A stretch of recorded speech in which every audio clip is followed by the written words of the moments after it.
In my last video, we talked about the newly updated guidelines for resistance training from the American College of Sports Medicine. And what a relief and a confirmation it was that consistency beats complexity every time. With that said, after you've been training for a while, you might get to a place where you feel like you aren't being challenged and you don't quite know how to change it up to keep yourself consistent and progressing. And the reality is that your body wants to adapt. So when you first start doing resistance training, you're going to start to see adaptations that come pretty quickly. And because your body is so good at adapting to the stressors that you put on it, over time, you're going to need additional challenge to continue to progress. Now, this doesn't mean that you aren't getting any benefits from all of that work that you're putting in. As we learned last time, if you are doing any kind of resistance training on a consistent basis, you are already reaping more benefit than the 70% of Americans who are not doing any. This video is really for you if you have been training for a while and want to see more progress, or if you have a specific goal that you're training for. That's where some of these more detailed nuances become important. Welcome to Healthy Habits, Stronger You. I'm Katie, and I help women over 40 cut through the noise, build habits that stick, and get stronger with simple, sustainable strategies for movement, mindset, and nutrition. So let's dive in. There are so many benefits to resistance training, where the 2026 updated guidelines from the American College of Sports Medicine really focus is on muscle growth, muscle strength, and muscle power. You need muscle strength to be able to lift heavy things like your kids, the mulch when you're gardening, your suitcases when you travel, or your groceries. You need muscle size, you need muscle growth in order to protect your body's metabolism and have a lot of the protective factors that come from having muscle. And you need muscle power to be able to move quickly to catch yourself when you're about to fall. We're talking about benefits for life, not just for aesthetics or for some sort of athletic accomplishment. We're talking about being able to live your life the way that you want to live. Resistance training of any form gets you results in these three key areas, but there are ways to drive more specific adaptations in each of them, and we're going to talk about those today. So as we get started, let's talk about a few definitions and analogies to help us understand what we mean and what the difference is between muscle growth, muscle strength, and muscle power. So if we think about it in terms of an engine, your muscle growth or muscle size would be the size of the engine, whether it's a V6, a V8, a V4. And that size creates a robust structure for more force or strength to be able to be utilized. In this analogy, when we think about muscle strength, we're really thinking about the torque or your body's ability to produce force. That ability to move heavy loads really comes in an engine from having a lot of torque.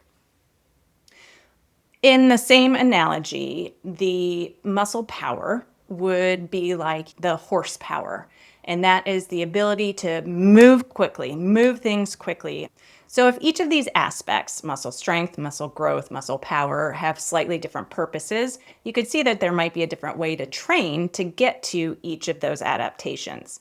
So when we're talking about muscle strength, we want to be able to move as much weight as we can. Where the American College of Sports Medicine saw the greatest adaptation for strength is when we're looking more at really high loads, where when you finish a set, you can maybe get one more repetition in before your body's just done.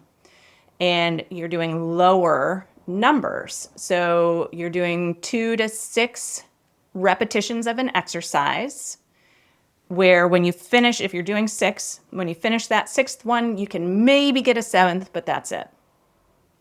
And then you're going to rest for a long period of time, 2 to 3 minutes before you start back.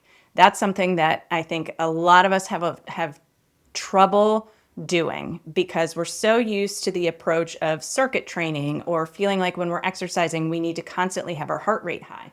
But when you're training for strength, you're looking for a different adaptation. And so you have to let your body fully recover. Otherwise, you're not necessarily driving the adaptation for strength.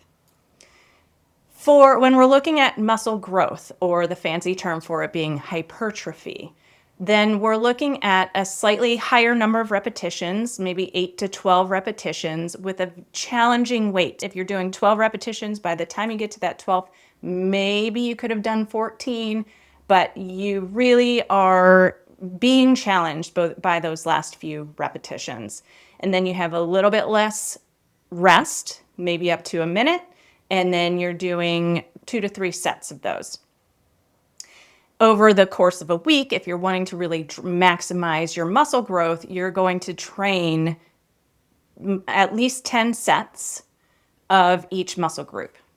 So that it's a higher volume of training for muscle growth, which is why you don't have to worry about getting bulky, because in order to drive the adaptation of muscle growth to the extent that a bodybuilder does, you are in the gym 6 days a week lifting high volume.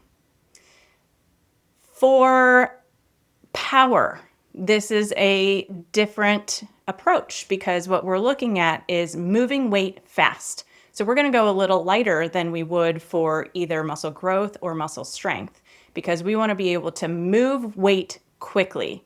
And so you're going to go between 30 and 70% of your highest weight that you could do for an exercise. The main thing is if you're starting to slow down because of the weight, that you want it to be a little lower than you think it should. So to break it down for you, I'm going to take one movement pattern and talk about the different ways to tweak what you're doing with it to train for strength, hypertrophy or growth, and power. So we're going to use the squat. With the squat, when you are training for strength, this could be a heavy goblet squat, or as in this video, I'm doing a heavy front squat with a barbell. You're using a heavy weight that you can get maybe 6 repetitions out of, and you're doing that, then resting for 2 to 3 minutes, and then going again. And that type of exercise you want to do at the earlier part of your workout.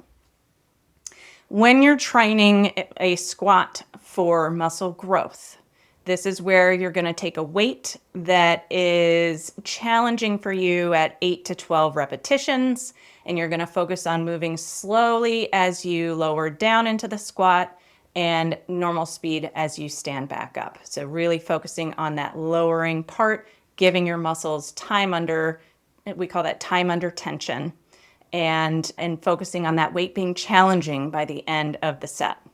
Resting about 60 seconds and doing another 1 to 2 sets of that. When we're looking at power, you don't have to be jumping, you don't have to be doing box jumps. Here is a simple way to do the squat for power, especially as a beginner. You can start on a chair and you can just go from seated to standing as fast as you can. That is a power move. Another version of a power move could be a jump squat, where you are doing body weight and jumping. So these are, you don't even have to be weighted for a power move. The focus is speed. The key takeaway from this is that there is a way to tailor your program to match your goals of what you want to accomplish.